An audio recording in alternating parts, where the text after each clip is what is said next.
What's up, nerd geeks and gamers alike? It's your boy Nerdy Nick here, back with another episode. And today's episode is a very special one because we are at People's Choice Video Express for their first annual video game swap meet, and I'm here joined with my Nerdy Nick's Gamers Alliance. That's David Herman right there, and Josh right over there. We're here today to go explore, game hunt, and just have a good time. So stick around. I think like the 64 games there were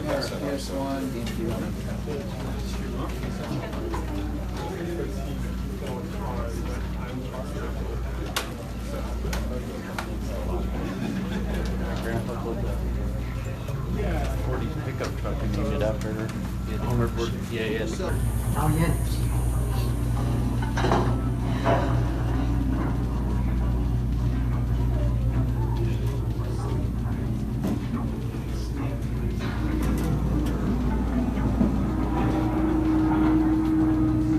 You did that, right?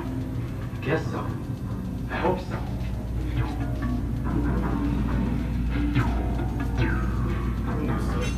Check this out.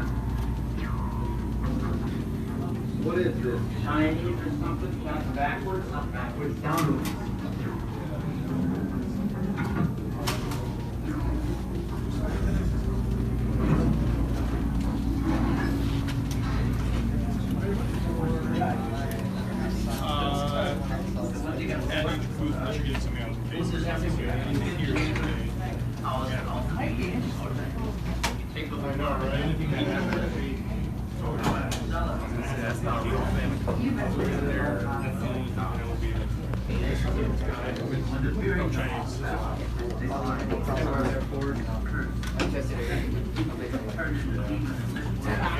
I want this team, but I want to figure something might be okay. This is a yellow. Yeah, I have the first part. Yeah. Everybody always wants the original one. I know, it's like, mine. I was like, no.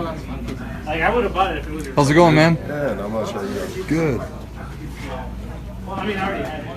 But I'm not going to be like super rare. Score for you.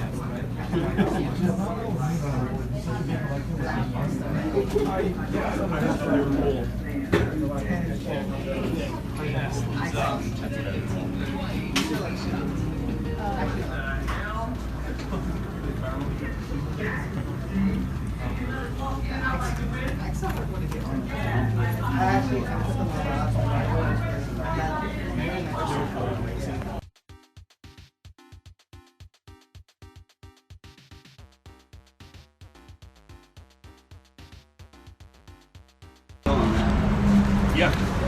And we are all done here at the game swap meet, video game swap meet here at People's Choice Video Express.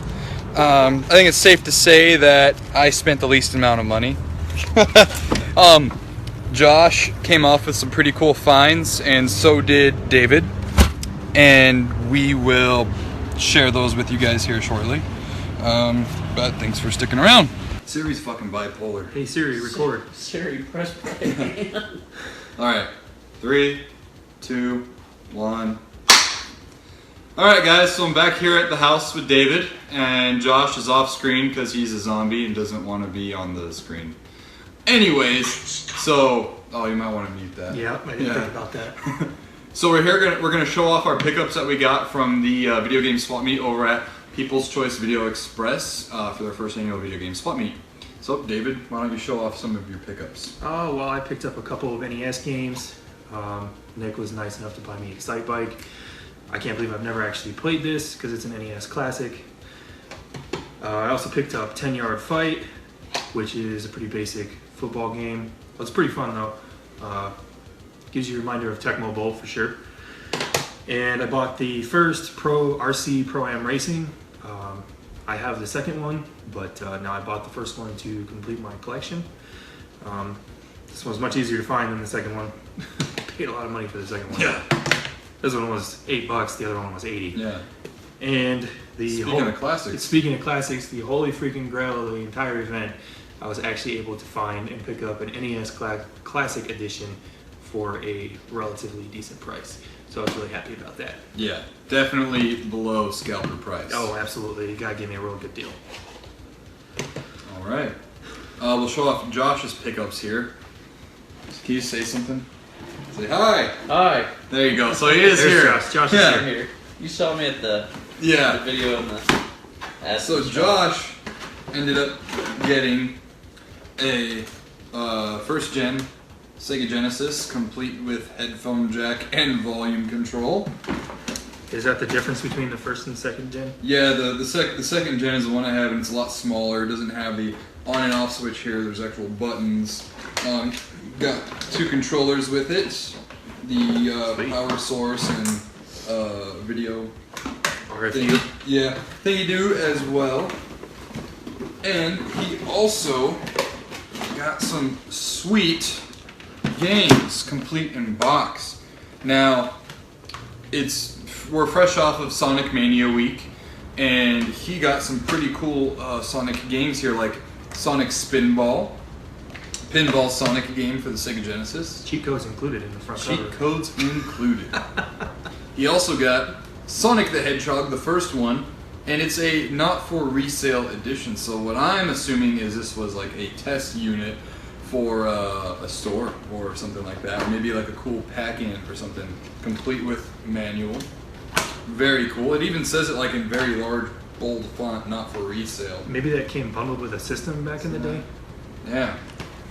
Like, you know how you get games nowadays that come bundled with Right. systems, they say do not resell. And then he also got Sonic the Hedgehog 2, complete with a Sega Game Gear / Batman poster. Batman was a Batman Returns poster and manual. Really cool finds. He got really good deals on these games. But of course, he says it's for the kids at home, but I think all of us know that it's not for the kids. It's just a way to rationalize the purchase. It's okay, I've done that plenty of times. Alright, and I guess we'll go on to my pickups. I guess before we do the pickups, I should say that I did take some games to get resurfaced, and they do that there for a very good price, a very reasonable price. So games like Crash Bandicoot and Rayman I took over there and got resurfaced and fixed up just fine. So let's see here. One of my games I got was the infamous Castlevania Symphony of the Night, complete with the manual and the game, of course. Case is in great shape. Yeah, very clean, very good. A little slight crack there. And I know like it's a greatest hits edition, but for me, I don't really care if it's a greatest hits or not. I'm just happy I got the game complete. Another game I got here is Gradius or Gradius or however people pronounce this game. This game eluded me at the Game On Expo. I was trying to buy all my old childhood classic games, and this one I saw and I played but was not able to buy because it wasn't for sale. And lo and behold, here it is, a great Konami game. Let's see what else is that. That's all I have in my backpack. And now we will show off some games that I bought from David. So David here offered to sell me his PlayStation 1 collection, and he gave me an offer I can't refuse. And I said, okay, fine, I will do it. So we got here Crash Bandicoot 2, Cortex Strikes Back. Now, I already have the Insane trilogy for the PS4, but nothing beats the originals. So it's awesome to have, I have right here, as you saw, Crash Bandicoot 1. I have Crash Bandicoot 2. We have Crash Bash, which is like a Mario Party-esque Crash Bandicoot game for the PS1. / Super Smash Brothers kind of deal. Yeah. And we also have Crash Bandicoot Warped, which is it's probably my favorite out of the original 3. Mine too. Yeah, it's also got the cool little The holographic front case there. Got a pretty rare game here, Space Jam. I never played this as a kid, but I'm excited to try it out. I mean, it's probably like the only video game with Michael Jordan on it that's, I don't know, that I've seen. I'm sure he might have been on an NBA Live cover or something. But Good point. Animorphs. If you remember this show and the books from the early 90s childhood, then you'll remember the name, Animorphs. Shattered Reality. I've never played this game, David. I never really played it either. It was No. just kind of part of my collection. Okay. I got it as a kid. I honestly don't really remember playing it, so I can't Gotcha. tell you how it is. We got 989 Sports, the MLB 2002. Those are always fun. So this is probably like right after the Diamondbacks won their first and only World Series. So it probably has that team still on here. Yeah, it's the year after, so it does. We got Toy Story Racer. Now, as we all know, back in the early 90s, mid 90s, once Mario Kart came out, it's like everyone had to have a kart game. And this is one of those games. I haven't played this before. It looks like a lot of fun. It's a Disney Interactive and Activision game, so I'm sure it's got some solid gameplay. Now we have here Lego Racers. This was back when there was the games like Lego Island and all that stuff, and now you've got Lego Racers. So I'm excited to play this. My girls are very into Legos, so I'm sure they're going to be very excited to play this too. We've got the original Tomb Raider, always a classic to have. Very fun.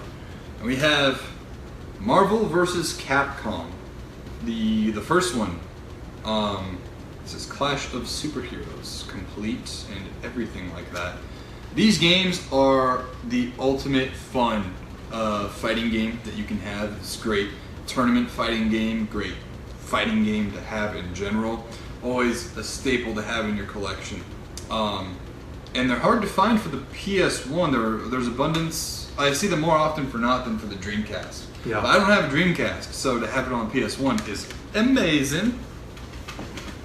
Let's see here. We've got The Grinch for the PS1. Never played it, but I'm sure my kids will love that. We've got Digimon World 2. This was one of my favorite PS1 games. During like the late 90s. I was a big Pokemon fan and a big Digimon fan at the same time. I never was like, oh, it's a copycat or whatever, because they're both completely different. But this is a great game. I'm excited to pick up. We've got 007 Tomorrow Never Dies. So fun. Yeah, I remember playing this. This is a great third-person shooter off of the heels of GoldenEye Age. Very fun game. Tony Hawk 3. Classic Tony Hawk game. Speaking of classic Tony Hawk games, we got Tony Hawk 1, pretending I'm a Superman.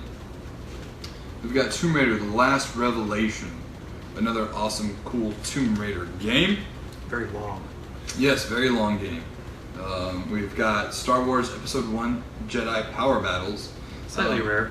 Yeah, I've never really put much time into this game. I don't think I actually ever played it at all, but it looks like a lot of fun from the screenshots in the back. A lot of droid bashing. Yes, yes indeed. This game used to frustrate the fuck out of me when I was a kid. This is X-Men Mutant Academy.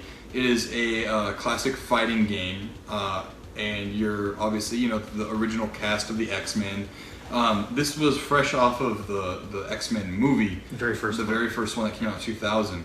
And this game, when I bought it, I thought it was like an action-adventure game. I didn't know it was a fighting game. Yeah. So when I put it in my PS1 when I was a kid, I was like, what is this? And, I wasn't like about to be like, Mom, Dad, take it back. Because I wasn't that kind of kid. So that's not supposed to happen.